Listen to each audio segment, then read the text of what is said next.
नमस्कार साथियों, तो स्वागत है आपका हमारे online study channel point study point पर। तो दोस्तों, आज हमारा टॉपिक है राजस्थान की जलवायु एवं मृदा, और इससे संबंधित आज हम अति महत्वपूर्ण प्रश्नों के बारे में बात करेंगे जो आपके हर बार परीक्षाओं में रिपीट होते हैं। इसलिए हर प्रश्न को आप बारीकी से समझें और ध्यानपूर्वक पढ़ें, और वीडियो को आप जरा भी स्किप न करें क्योंकि वीडियो आपके लिए बहुत ही हेल्पफुल होने वाला है। तो चलो वीडियो को शुरू करते हैं। तो आपका पहला सवाल है कि राजस्थान के निम्नलिखित किन जिलों में लाल लोमी मृदा पाई जाती है। तो आपको याद रखना है, लाल लोमी मृदा पाई जाती है बांसवाड़ा और डूंगरपुर में। ठीक है, बांसवाड़ा और डूंगरपुर जिले में लाल लोमी मृदा पाई जाती है। और यह प्रश्न कॉलेज व्याख्याता परीक्षा 2014 में आया हुआ है और वेरी मोस्ट इंपॉर्टेंट क्वेश्चन है कि किन जिलों में लाल लोमी मृदा पाई जाती है। तो आपको याद रखना है बांसवाड़ा और डूंगरपुर जिले में। अगला सवाल है कि निम्न में से राजस्थान के किस जिले में बांका पट्टी पेटी फैली हुई है। तो आपको याद रखना है वह जिला है नागौर जिला। ठीक है, तो नागौर ऐसा जिला है जहाँ पर बांका पट्टी पेटी फैली हुई है, और ये भी आया हुआ है सेकंड ग्रेड परीक्षा 2016 में आया हुआ है। ठीक है, तो ये भी वेरी मोस्ट इम्पोर्टेंट क्वेश्चन है कि बांका पट्टी पेटी फैली हुई है कहाँ पर, नागौर में। तो इसकी व्याख्या है कि यह बांका पट्टी कुबड़ पट्टी, या बांका पट्टी का दूसरा नाम क्या है, कुबड़ पट्टी, नागौर एवं अजमेर जिलों में भी विस्तृत है। ठीक है, नागौर के साथ साथ अजमेर में भी ये भी विस्तृत है। ठीक है, तो आपको याद रखना है। अगला सवाल है कि भारत के मरुस्थलीकरण एवं भूवनयन एटलस इसरो 2007 के अनुसार राजस्थान में मरुस्थलीकरण से प्रभावित क्षेत्र है। तो क्षेत्र कितने परसेंट है, 67%। ठीक है, 67% है जो इसरो 2007 के अनुसार राजस्थान में मरुस्थलीकरण से प्रभावित है। कितने परसेंट, तो आपको याद रखना है 67%, और ये आया हुआ है सेकंड ग्रेड परीक्षा 2016 में आया हुआ है। ठीक है, ये वेरी मोस्ट इंपॉर्टेंट क्वेश्चन है।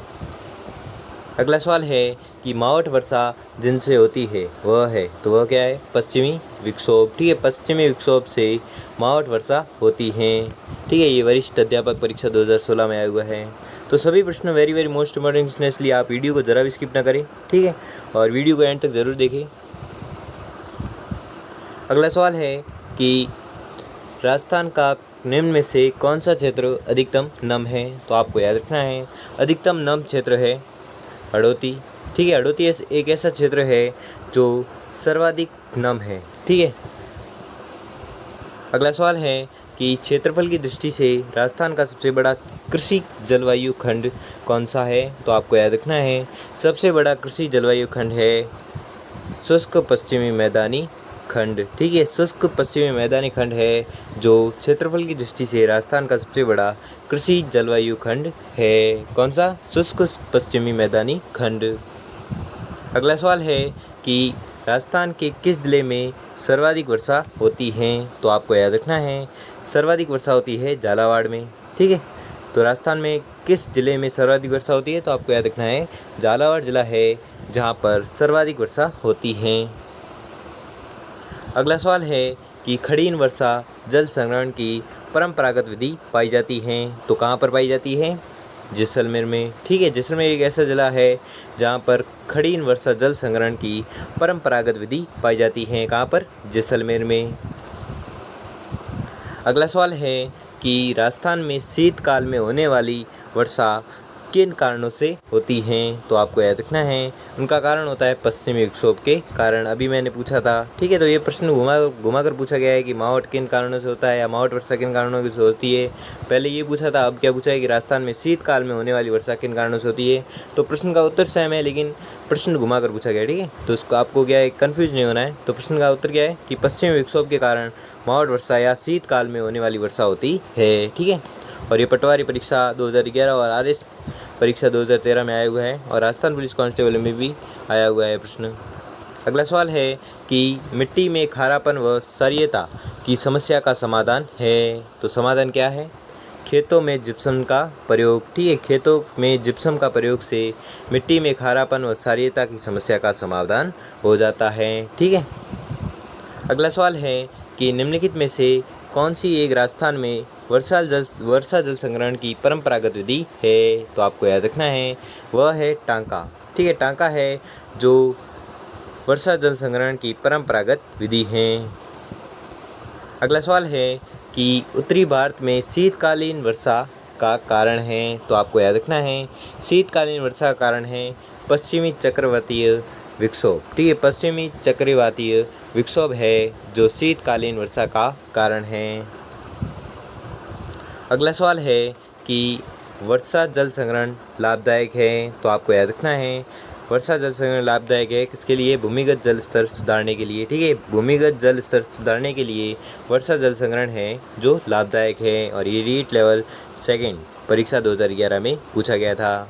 ठीक है, अगला सवाल है कि निम्न में से किस जिले में औसत वर्षा सबसे अधिक होती है, तो आपको याद रखना है वह जिला है झालावाड़। ठीक है, झालावाड़ ऐसा जिला है जिसमें सर्वाधिक वर्षा होती है, तो आपको याद रखना है कौन सा जिला है? झालावाड़। और ये पाया हुआ है राजस्थान पुलिस कांस्टेबल परीक्षा 2008 में, ये दो बार पूछा गया था सवाल। ठीक है, तो आपको याद रखना है, पहले भी मैंने अभी पूछा था, अभी भी आया, यानी कि very very most important question है। जो प्रश्न रिपीट हो रहे हो very very most important question है। ठीक है, आपको याद रखना है। अगला सवाल है कि किसी स्थान की जलवायु के निर्धारक घटक कौन कौन से हैं, तो आपको याद रखना है निर्धारक घटक है उपरोक्त सभी। ठीक है, तापक्रम, आर्द्रता, वर्षा, वायु वेग व वायु दाब, ये 5 घटक है जो जलवायु के निर्धारक घटक है। अगला सवाल है कि तापक्रम में प्राय एक रूपता, अपेक्षाकृत अधिक आर्द्रता एवं साम्यक वर्षा राज्य के किस भूभाग की विशेषता है, तो आपको याद रखना है यह विशेषता है अरावली का पश्चिमी भाग। ठीक है, अरावली का पश्चिमी भाग है जो आर्द्रता एवं समसामयिक वर्षा राज्य के अरावली वापस पढ़ते हैं प्रश्न की। तापक्रम में प्राय एक रूपता, अपेक्षाकृत अधिक आर्द्रता एवं समसामयिक वर्षा राज्य के किस भूभाग की विशेषता है, तो यह विशेषता किसकी है? अरावली का पश्चिमी भाग की, अरावली के पश्चिमी भाग की यह विशेषता है। अरावली के पश्चिमी भाग नहीं, अरावली के पूर्वी भाग की विशेषता। ठीक है, ये गलती से हो गया। ठीक है, तो यह प्रश्न का उत्तर क्या है? अरावली के पूर्वी भाग की यह विशेषता है। अगला सवाल है कि राजस्थान में गर्मी के मौसम में चलने वाली शुष्क व अति गर्म हवाओं की दिशा क्या रहती हैं, तो आपको याद रखना है हवाओं की दिशा रहती है पश्चिम से पूर्व। ठीक है, तो वापस से प्रश्न पढ़ते हैं कि राजस्थान में गर्मी के मौसम में चलने वाली शुष्क व अति गर्म हवाओं जिसे लू कहते हैं, तो वह किस दिशा की ओर रहती हैं, तो आपको याद रखना है इनकी दिशा होती है पश्चिम से पूर्व की ओर। अगला सवाल है कि 21 जून को सूर्य किस रेखा पर लंबवत चमकता है, तो आपको याद रखना है यह चमकता है कर्क रेखा पर। ठीक है, तो 21 जून को सूर्य है जो किस रेखा पर लंबवत चमकता है, तो आपको याद रखना है कर्क रेखा पर लंबवत चमकता है। और कब चमकता है ये भी आपको याद रखना है, तो आपको याद रखना है कि 21 जून को चमकता है। अगला सवाल है कि अक्टूबर नवंबर में राजस्थान में मानसून प्रत्यावर्तन के समय मानसूनी हवाओं के प्रवाह की दिशा क्या रहती है, तो आपको याद रखना है मानसून प्रवाह की दिशा रहती है उत्तर पश्चिम से दक्षिण पूर्व। ठीक है, उत्तर पश्चिम से दक्षिण पूर्व है। जब मानसून जब लौटता है तब इसकी हवाओं की दिशा रहती है उत्तर पश्चिम से दक्षिण पूर्व। अगला सवाल है कि निम्न में से कौन सा जलवायु क्षेत्र है जो राजस्थान में नहीं है, तो आपको याद रखना है वह जलवायु क्षेत्र है उक्त में से कोई नहीं। ठीक है, उक्त में से कोई नहीं है जो राजस्थान में नहीं है। अगला सवाल है कि राजस्थान में अपेक्षित आर्द्रता सर्वाधिक कब रहती है, तो आपको याद रखना है अपेक्षित आर्द्रता है जो जुलाई अगस्त के महीने में रहती हैं। ठीक है, राजस्थान में अपेक्षित आर्द्रता सर्वाधिक कब रहती है, तो आपको याद रखना है सर्वाधिक रहती है जुलाई अगस्त के महीने में। अगला सवाल है कि राज्य की अधिकांश वर्षा किन पवनों से होती हैं, तो आपको याद रखना है अधिकांश वर्षा होती है दक्षिणी पश्चिमी मानसून से। ठीक है, दक्षिणी पश्चिमी मानसून से राजस्थान की अधिकांश वर्षा होती है। अगला सवाल है कि राजस्थान के किस क्षेत्र का दैनिक तापांतर सर्वाधिक रहता है, तो आपको याद रखना है यह रहता है पश्चिमी क्षेत्र का। ठीक है, राजस्थान के किस क्षेत्र का दैनिक तापांतर है जो सर्वाधिक रहता है, तो आपको याद रखना है पश्चिमी क्षेत्र का दैनिक तापांतर है जो सर्वाधिक रहता है। अगला सवाल है कि निम्नलिखित में से किस जिले में जलवायु की सर्वाधिक विषमता पाई जाती है, तो आपको याद रखना है वह जिला है जैसलमेर। ठीक है, जैसलमेर वह जिला है जिसमें जलवायु की सर्वाधिक विषमता पाई जाती है। ठीक है, अगला सवाल है कि प्राकृतिक वनस्पति के वितरण को प्रभावित करने वाला सबसे महत्वपूर्ण कारक कौन सा है? तो आपको याद रखना है सबसे महत्वपूर्ण कारक है जो जलवायु है।